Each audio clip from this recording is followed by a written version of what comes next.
அண்ணா வணக்கங்க. அரசியல் சொந்தங்கள் அனைவருக்கும் மாலை வணக்கம். ஒரு தலைவன், ஒரு மிகப்பெரிய தலைவன் ஒருத்தன் இவ்வளோ மன வருந்தி பேசி நாங்கள் பார்த்ததே இல்லை. ரொம்ப தெளிவாகவும்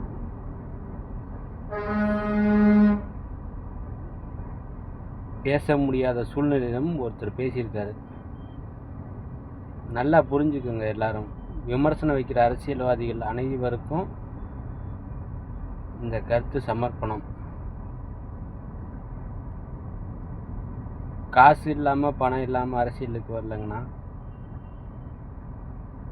தெளிவாக ஒரு முடிவு எடுத்து 3 நாள் கழித்து இவ்வளோ பெரிய பேட்டி கொடுத்துருக்கேன்னா அவருக்கு ஃபோனில் எவ்வளோ டார்ச்சர் வந்திருக்கும், எவ்வளோ பிரச்சனைகளை சந்திச்சிருப்பார், எல்லாத்தையும் யோசிங்க. யோசிச்சுட்டு விமர்சன கருத்துக்களை பதிவிடுங்க. தயவு செஞ்சு ஒருத்தர் அவர் பண்ண தப்பு இல்லை, அவர் பண்ண தப்பு கிடையாது. இது முழுக்க முழுக்க அரசாங்கம் பண்ண தப்பு. இதனால் 2 பேர் கைதாகியிருக்காங்க. ஒரு மனுஷன் மனம் உருகி பேசியிருக்காரு அப்படின்னா அவருடைய பேச்சுக்காவது ஒரு மரியாதை கொடுங்க. அதே கரூர் மக்களுக்கு தெரியும், நானும் கரூர்காரன் தான். பாராளுமன்ற தொகுதி பெரம்பலூர், சட்டமன்ற தொகுதி கரூர், அதே ஊரை சேர்ந்தவங்க தான் நாங்கள் சொல்கிறோம்.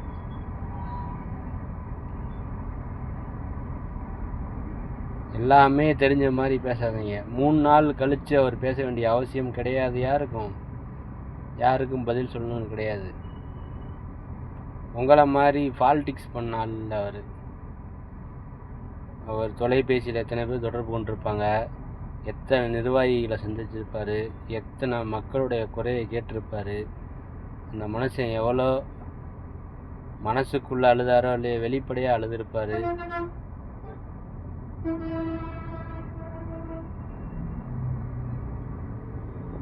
அதெல்லாம் உங்களுக்கு தெரியல. விமர்சனங்கள் 1000 இருக்கலாம்ண்ணா. படத்தில் அழுக தெரியாத ஒரு மனுஷன் நேரில் அழுத பார்த்துருக்கோம் நாங்கள் மதுரை மாநாட்டில். பிரமிச்சு போய் நின்னார்ண்ணா. எல்லாம் அவங்களுக்கு யாருக்குமே புரியாதுண்ணா. அது அந்தந்த தொண்டர்கள் அவங்கள ரசித்து அவங்களுக்கு தானே தெரியும். விமர்சனம் வைங்கண்ணா, தப்பு இல்லை. பல உயிர்களை காவ வாங்கி விமர்சனம் வைக்காதீங்க. நேருக்கு நேராக பேசுங்க, என்ன வேணாலும் பண்ணுங்க. சாதாரண ஆளு தான் நானா. அவருக்கு 3 நாள் எவ்வளோ டார்ச்சர் இருந்திருக்கணும் நினச்சி பார்த்து அதுக்கப்புறம் நீங்கள் செய்தியாளர்களுக்கு பேட்டி கொடுங்க.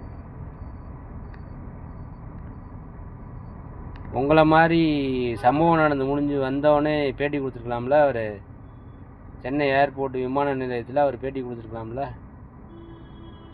கொடுக்காத காரணங்கள் நிறையா இருக்குங்கண்ணா. எல்லோரும் விமர்சித்து பேசுங்க. இதில் நம்ம எடப்பாடியாரையும் அண்ணாமலை அண்ணனையும் ரொம்ப பெருமிதம் கொள்கிறேன். நான் ஒப்பனை பேரை சொல்லி பெருமிதம் கொள்கிறேன். அரசியலுக்கு அப்பாற்பட்டு பேசின மனிதர்கள் இவர்களெல்லாம். சோசியல் மீடியாவில் பார்த்ததை வச்சு சொல்கிறேன், நான் நேரில் பார்க்கல. சோசியல் மீடியாவில் வச்சது அவங்க பேசின விதத்தை பார்த்து சொல்கிறேன். இவங்களாம் மிகப்பெரிய மகான், அரசியல் மகான்கள் தான் சொல்லுவேன். நன்றிண்ணா. விமர்சனங்கள் பார்த்து வைங்கண்ணா. என்றைக்கும் எங்கள் தளபதியை நாங்கள் விட்டு கொடுக்க மாட்டோங்கண்ணா. நன்றிண்ணா.